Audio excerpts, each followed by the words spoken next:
Hello everyone, स्वागत है आप सभी का एक और नए लेक्चर में। ऑल इंडिया सीबीएसई बोर्ड्स के फाइनल एग्जाम के लिए प्रिपेयर कर रहे हैं हम हमारे इस यूट्यूब चैनल पे। क्लास 10th के मैथ्स के एनसीईआरटी के सारे क्वेश्चन सॉल्व करवा रहा हूं मैं यहाँ पे। हमारी जो करंट यूनिट चल रही है वो है अर्थमेटिक प्रोग्रेशन, और उसकी प्रीवियस वीडियो में हमने एग्जाम्पल 4 तक सारे क्वेश्चन सॉल्व कर लिए थे, प्लस बेसिक्स मैंने अच्छे से समझा दिया था। जिसने वो प्रीवियस वीडियो यानी कि हमारी फर्स्ट वीडियो नहीं देखी है अर्थमेटिक प्रोग्रेशन की, आप पहले वो प्रीवियस वीडियो को वॉच करें ताकि आपको यहां पे कोई भी डाउट नहीं आएगा। अब आज का जो हमारा पहला क्वेश्चन है वो एग्जांपल 5 क्वेश्चन है हमारा, determine the AP whose third term is 5 and seventh term is 9। तो थर्ड टर्म हमें गिवन दे रखा है उन्होंने 5 एंड सेवेंथ टर्म हमें गिवन दे रखा है उन्होंने 9, ठीक है। और हमें फाइंड क्या करके लाना है, एपी। सो सॉल्यूशन में सबसे पहले जो हमें चीजें गिवन दे रखी हैं वो हम यहां पे मेंशन कर लेते हैं। हमें यहां पे थर्ड टर्म गिवन दिया है, third term is equal to 5, ठीक है। थर्ड टर्म हमारा 5 है, कॉमा सेवेंथ टर्म हमें दे रखा है, seventh term is equal to 9। तो हमें थर्ड टर्म और सेवेंथ टर्म इनको लिखने का एक और तरीका है जो मैंने आपको पहले बताया था। थर्ड टर्म को हम A3 से रिप्रेजेंट करते हैं, इज इक्वल टू 5, और सेवेंथ टर्म को हम लिख सकते हैं A7 इज इक्वल टू 9, ठीक है।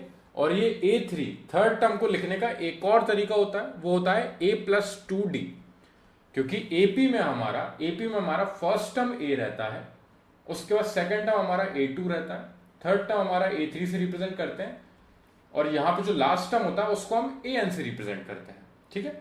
सो यहां पे इस तरीके से हम AP को रिप्रेजेंट करते हैं, और जो फर्स्ट टर्म से सेकेंड टर्म के बीच का डिफरेंस रहता है उसको हम D से रिप्रेजेंट करते हैं, वो होता है कॉमन डिफरेंस। सो यहां पे सेकेंड टर्म से थर्ड टर्म के लिए भी डिफरेंस हमारा D रहता है।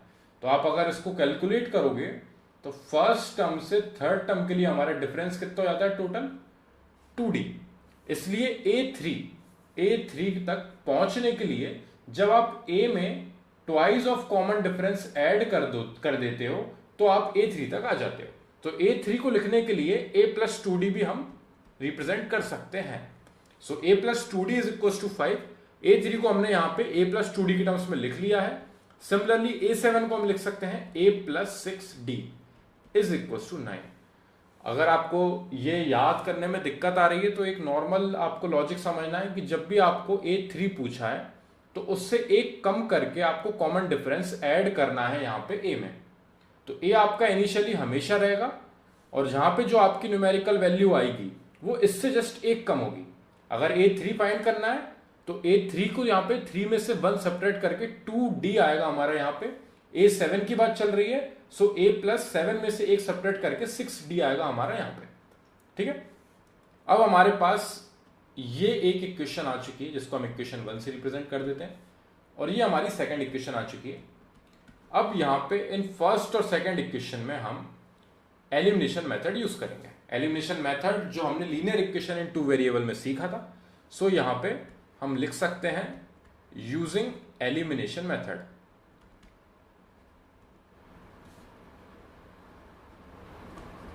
सो यहां पे हम सबट्रैक्टिंग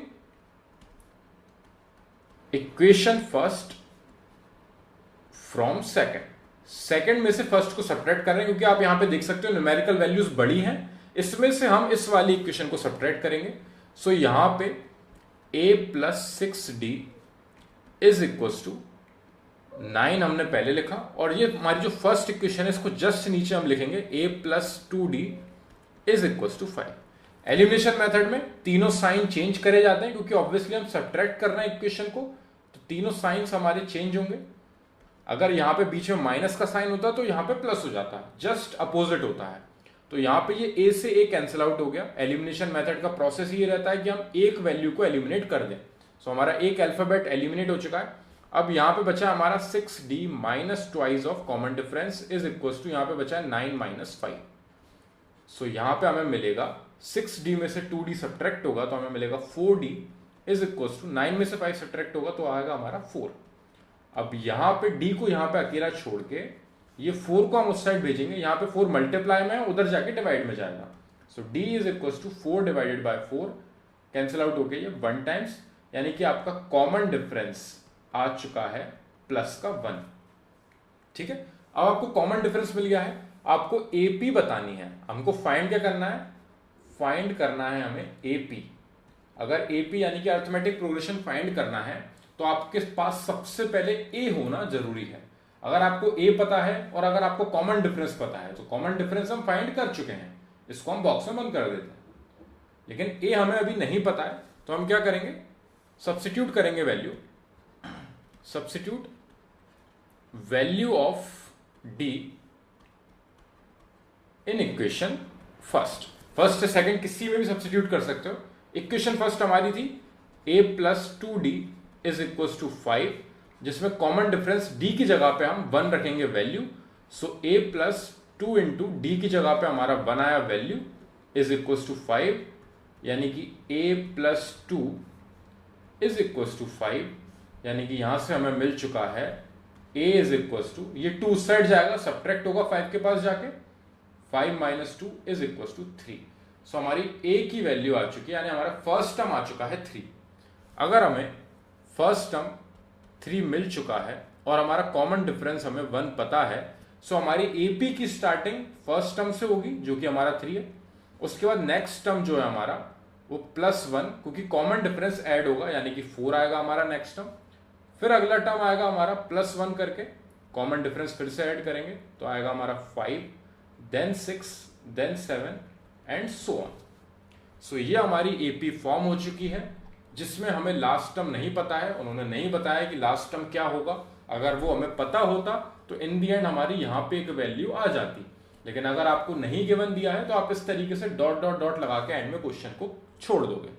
सो 3, 4, 5, 6, 7 ये आपकी एपी आ रही है, जिसमें आप देख सकते हो हर टर्म के बीच में कॉमन डिफरेंस आपका 1 ही है जो आपने फाइंड किया था, और आपका फर्स्ट टर्म a जो है वो 3 निकल के आया था, इसलिए 3 से स्टार्ट हुई है एपी। इस तरीके से ये क्वेश्चन यहाँ पे हमारा होता है कंप्लीट। आई होप ये क्वेश्चन आपको समझ में आया हो। दो आपको वैल्यूज दी थी, थर्ड टर्म की यानी कि a plus 2d is equal to 5 और सेवंथ टर्म यानी कि a plus 6d is equal to 9। दोनों में आपने एलिमिनेशन मेथड को यूज किया, आपको यहाँ से कॉमन डिफरेंस यानी कि d की वैल्यू मिली जो कि आई 1। d आपने ले जाके कोई सी भी एक इक्वेशन में सब्स्टिट्यूट करोगे तो आपको a मिल जाएगा, वो आया आपका 3। a3 आ चुका है, d1 आ चुका है, ap आपको डायरेक्टली बस कॉमन डिफरेंस को ऐड कर करके लिखते जाना है। अगर यहाँ पे कॉमन डिफरेंस 2 का होता तो 3 से 5 आता, 5 से 7 आता, 7 से 9 आता। ठीक है, बस इतना ही डिफरेंस रहेगा कि आपको कॉमन डिफरेंस ऐड करके एपी आपको आगे बढ़ाते जाना है।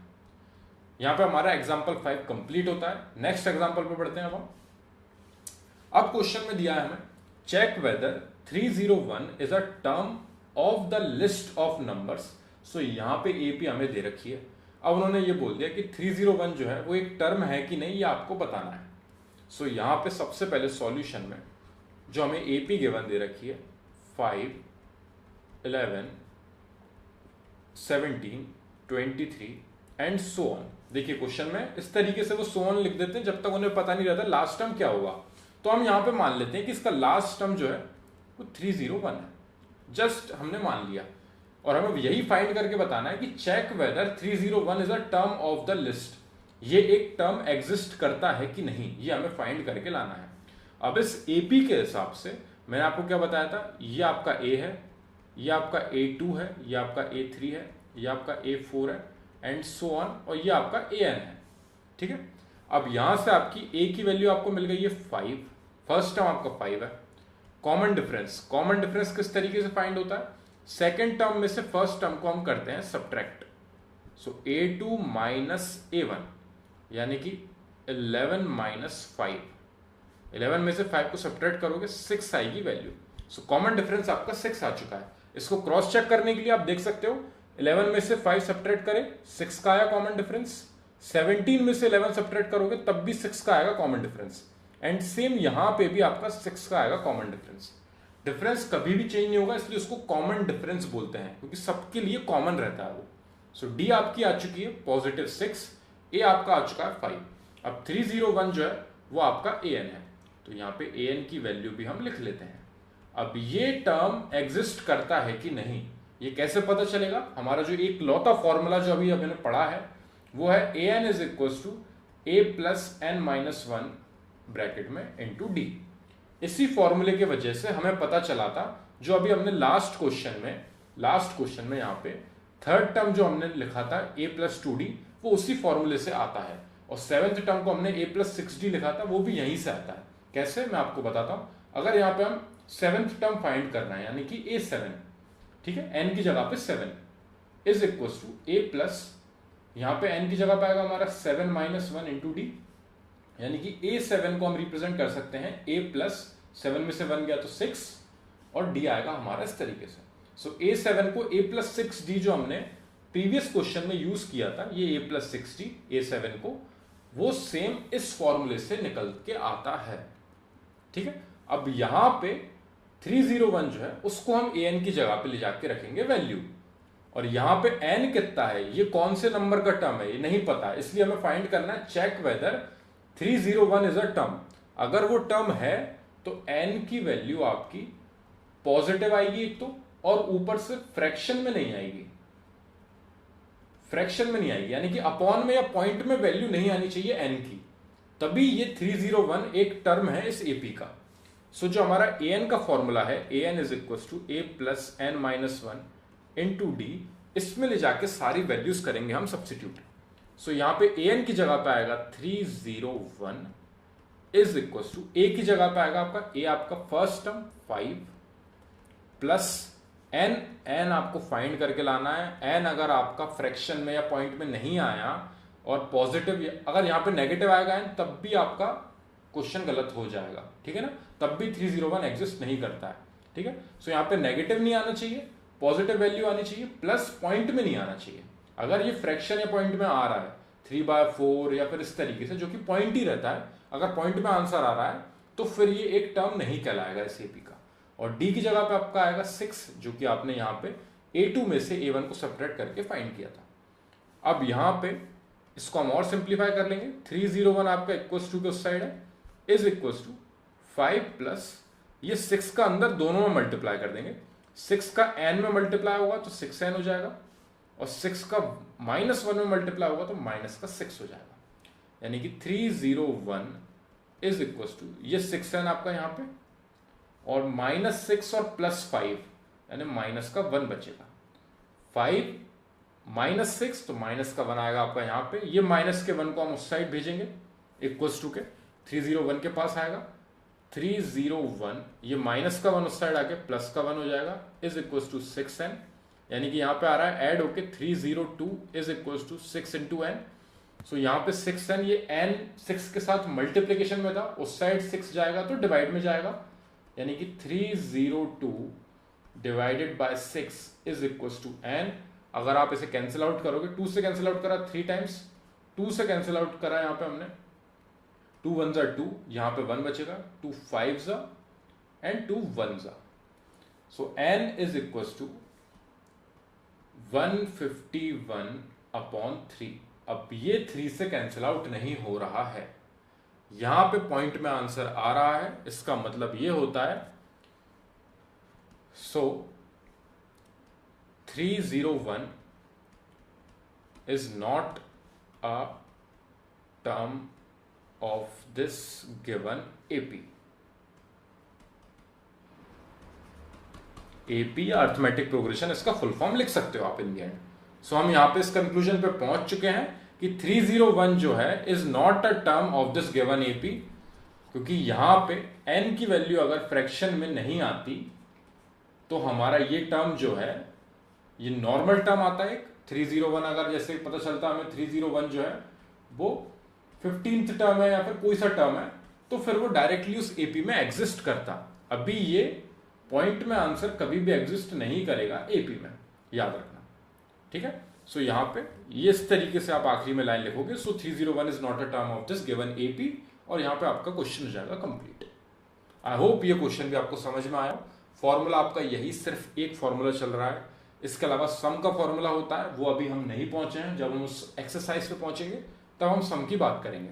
सो अभी an का formula an is equals to a plus n minus 1 into D, यही यूज करेंगे हम।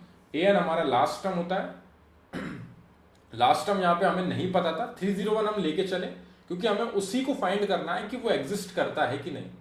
और जब हमने चेक किया तो हमें पता चला कि 301 एक टर्म नहीं है, क्योंकि वो फ्रैक्शन में आ रहा है, यानी कि आप इसको सॉल्व करोगे, कैंसिल आउट करोगे तो ये पॉइंट में आंसर आएगा, और पॉइंट में आंसर आएगा यानी कि आपका ये जो वैल्यू है 301 ये एग्जिस्ट नहीं करती है इस एपी में। अब हम बढ़ते हैं नेक्स्ट क्वेश्चन पे, ठीक है। एग्जाम्पल 6 हमारा कंप्लीट होता है। अब आते हैं हम एग्जाम्पल 7 पे। How many 2 digit numbers are divisible by 3।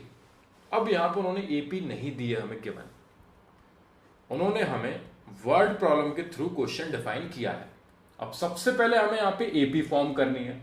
So how many 2 digit numbers, 2 digit number जो कि किससे डिविजिबल है, 3 से।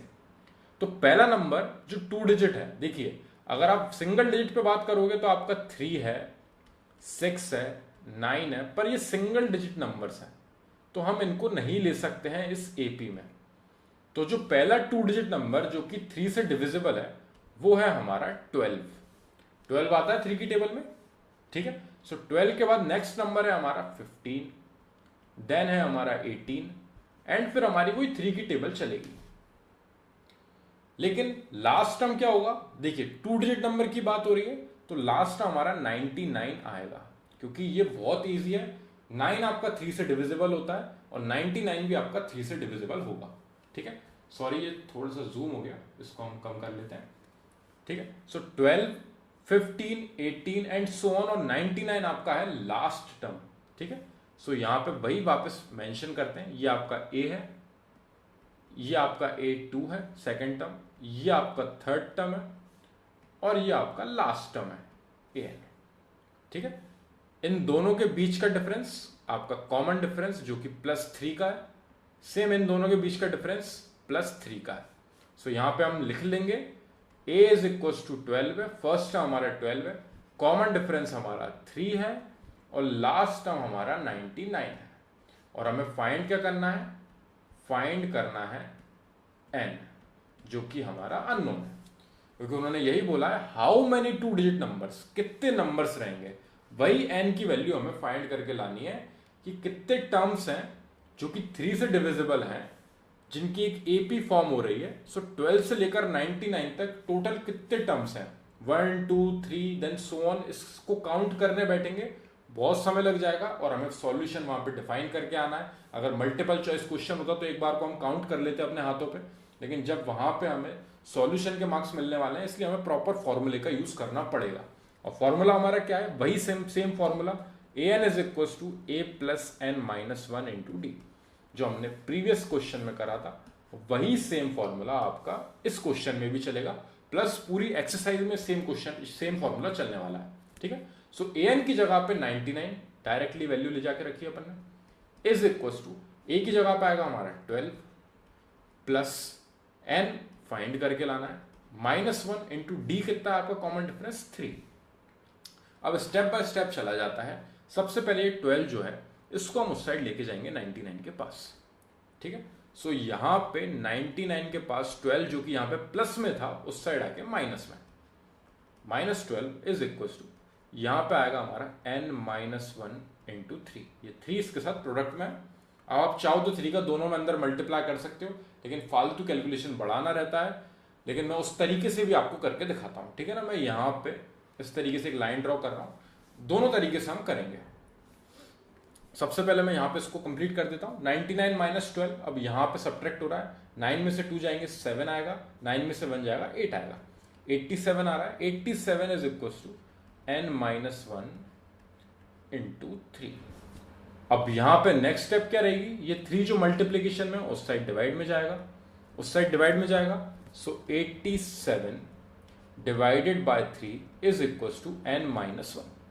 अब ये 3 से कैंसिल आउट करेंगे, 3 1 जा 3, 3 2 जा 6, 2 बचा 27, 3 9 जा 27, यानी कि 29 इज इक्वल टू n-1, और ये माइनस का 1 उस साइड जाएगा अब तो वहां जाके प्लस का हो जाएगा, और 29 plus 1 is equal to n, यानी कि 30 आ गया आपका n का वैल्यू, यानी टोटल 30 टर्म्स रहेंगे जो कि 3 से डिविजिबल हैं और 2 डिजिट नंबर है।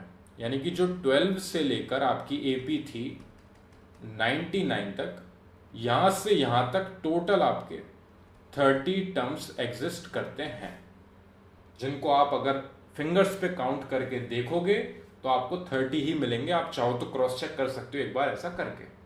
अब मैंने यहाँ पे आपको सिंप्लीफाई करते समय बोला था कि अपन एक और प्रोसेस से करेंगे, ठीक है। सो यहाँ पे 99 इज इक्वल टू 12 प्लस ये 3 का अंदर दोनों में मल्टीप्लाई कर देते हैं, ठीक है। 3 का n में मल्टीप्लाई होगा 3n आ जाएगा, 3 का 1 में मल्टीप्लाई होगा तो ये माइनस का 3 आएगा, बीच में माइनस का साइन था वही सेम आया। अब यहाँ पे 99 इज इक्वल टू ये 12 माइनस 3 मैंने साथ में लिख लिया, 3n मैंने अलग से लिख लिया, ठीक है। सो 99 इज इक्वल टू ये सब्ट्रैक्ट हुआ तो 9 आएगा आपका प्लस 3n। ये 9 को ले जाके उधर हम सब्ट्रैक्ट करेंगे क्योंकि यहाँ प्लस में है, उस साइड जाके माइनस में, यानी कि 99 minus 9 is equal to 3n।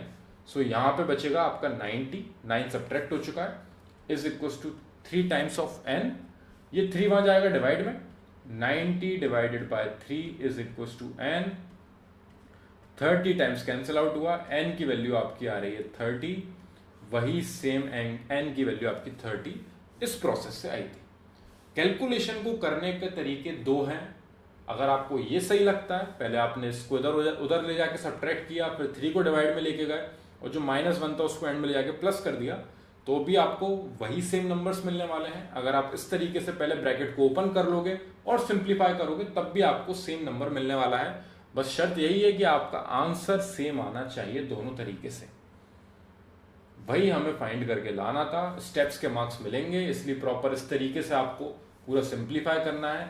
Given आपको बताना है कि आपका फर्स्ट टर्म 12 है, आपको क्योंकि उन्होंने एपी गिवन नहीं दी है तो आपको लिखनी है, वहां पे आप लिखोगे कि आपका फर्स्ट टर्म 12 है, 15 नेक्स्ट टर्म है, 18 उसके बाद का टर्म है, एंड सो ऑन 99 आपका लास्ट 2 डिजिट नंबर है, क्योंकि 2 डिजिट्स नंबर की बात हो रही है।